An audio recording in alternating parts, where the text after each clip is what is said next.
My 5 Turo cars so far this month paid me over $5,500, and although January is typically a slower month for Turo hosts, if bookings continued at the same rate, it would average out to $66,541.92 annually. But the question is it actually worth it? In this video, I'm gonna break down the numbers on my now 5-car Turo fleet, along with my journey renting these cars out so far and some headaches I've faced along the way. Which, speaking of problems, guys, one of my Turo cars is actually in the shop right now after I got a notification on my bounce that cylinders in the engine are misfiring. Luckily, I was able to end the trip a day early with the guest and bring the car to the shop yesterday, but now we just have to await their call, and I have a feeling this repair bill is gonna be fat. But before we get into that, the highest earning car on the fleet last month was the Nissan Sentra, with total earnings of $1,433.09. And the car only went on 4 trips so far this month, but the trips were all for multiple days, with the longest trip lasting 12 days, and it earned me $634.31 after Turo fees. And in total, the Nissan Sentra was booked for 29 out of 31 days, marking a utilization rate of 94%. That's pretty solid. The Nissan Sentra is currently on a rental right now with a consistent repeat guest who's had 2 trips with the car this month, and his bookings alone account for about 70% of the revenue generated on the Sentra in January. But in terms of expenses for the Nissan Sentra, insurance was by far the biggest cost at $100 this month. I spent $18 on airport parking, $33.89 on Ubers when doing deliveries, and cleaning expenses for the car added another $22.50. This month, the Sentra didn't have an oil change or any maintenance, but it's probably due to go into the shop after it comes back from its next trip, since the Sentra was driven 2,437 miles so far this month, and it's currently the 28th of January. Assuming depreciation on this car of roughly 10 cents per mile, that's a total loss of $250, bringing us down to a total profit for January of $1,008.70, which is actually a big increase from last month. And before I get into the numbers for the other cars on the fleet after expenses and depreciation, along with some strategies I've implemented to increase profitability after this disastrous Turo update, this video is sponsored by Monarch Money, a private personal finance platform that brings all of your accounts under one clean dashboard. With Monarch Money, you can automatically track your spending, debt payoff progress, recurring bills, and even your net worth to get a clear picture of where you're at financially without having to spend a ton of time going through your finances or building a spreadsheet. Just like it's super important to keep track of your business's profit, keeping track of your personal finances is essential if you want to build wealth. So I just took some time to sign up for the Monarch Money app, and I'm not gonna lie, it's kind of crazy to see how much I actually spend in a month. $6,928.54 is a lot more than I thought. But honestly, my favorite part about Monarch Money is having all your banking apps, credit cards, loans, and investment platforms in one clean dashboard, since they link with over 13,000 institutions. And I also like how on the app you can set financial goals, since for example, right now, one thing I want to prioritize is buying a 6-car to rent on Turo, so I can set a goal in the Monarch Money app, and now they'll help me track my progress towards it, which I'm already 22% of the way there. Monarch Money works seamlessly cross-platform on both their mobile app and web browser, and their flexible budgeting helps you separate your fixed versus variable expenses in a month, breaking it all down by categories you can customize. And if you have any questions at all about your finances, Monarch Money has a built-in AI assistant that can provide insights or answer any questions you have using your real financial data. So be sure to give Monarch Money a try at the top link down below to take better control of your personal finances today. But on that note, I have a feeling my finances are about to take a pretty major hit, since it's time to call the repair shop and see what's up with the VW Passat. Hi.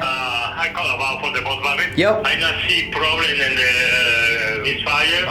Only I reset it. I do one update. I do the update on the computer. Okay. And the car is working now fine. I don't know. I try a little bit. It's perfect. So all you had to do was reset it? Yeah, only I do the one update. Based on that phone call, it seems like the repair shop doesn't really know what's wrong with the Passat, so I'm gonna pick up the car later today, and then depending on how it's driving, I might need to take it to another shop, because the last thing I want is for the car to go on another rental and then cause another problem. I then walked with Sherlock about a mile all the way to the repair shop and went inside. Hello. Just picking up the Passat. How much is it?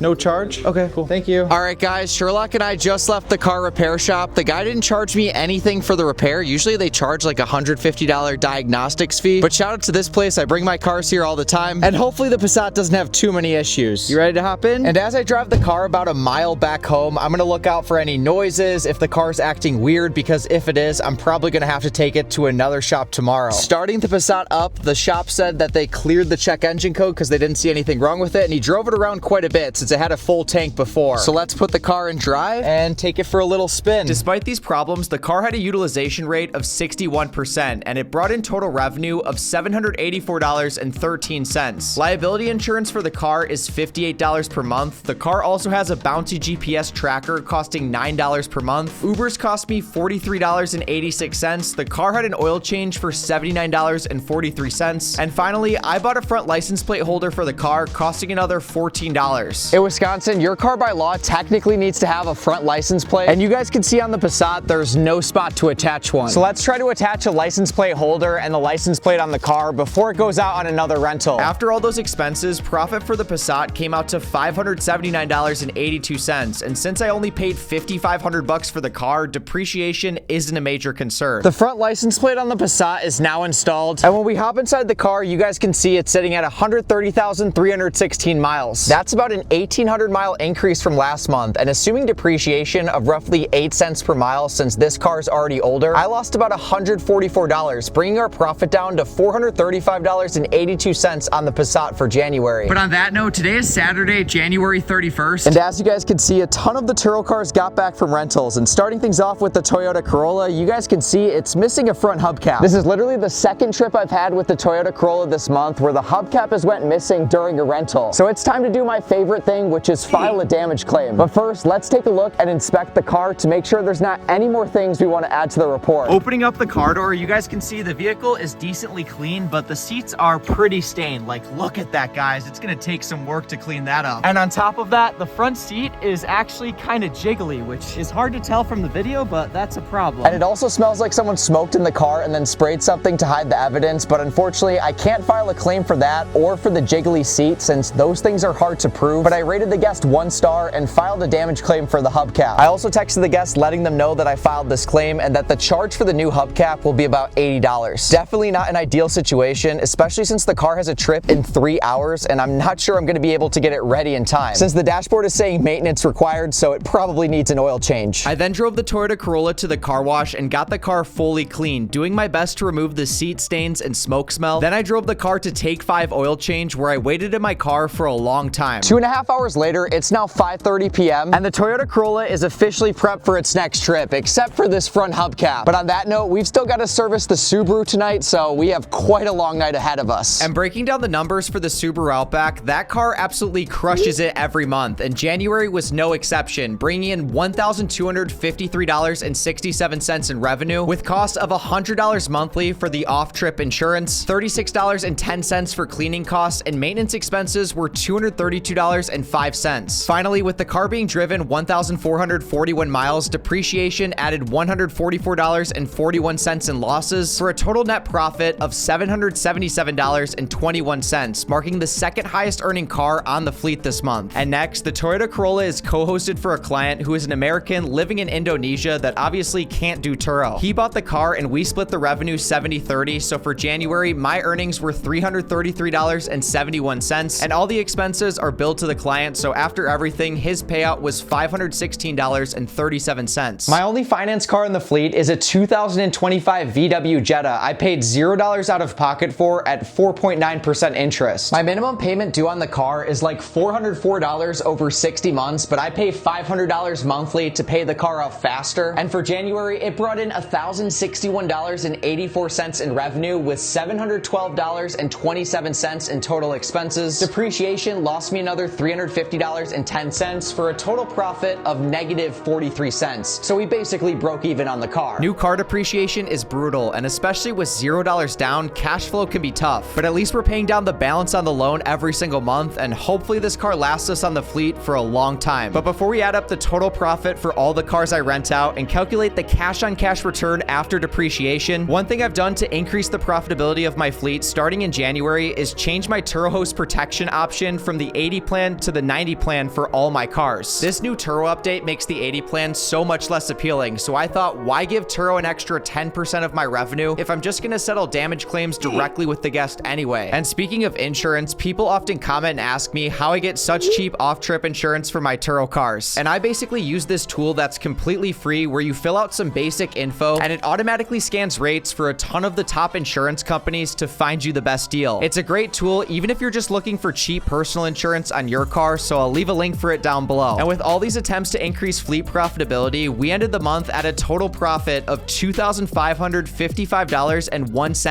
after depreciation and all expenses. With about $38,000 invested into all the cars, that marks a cash-on-cash return of 8.52% monthly, or annualized at 102%. With that in mind, leave a comment down below. Do you guys think Turo's worth it? And if you made it to the end, be sure to drop a like on this video, and I will see you guys in the next one. Peace out.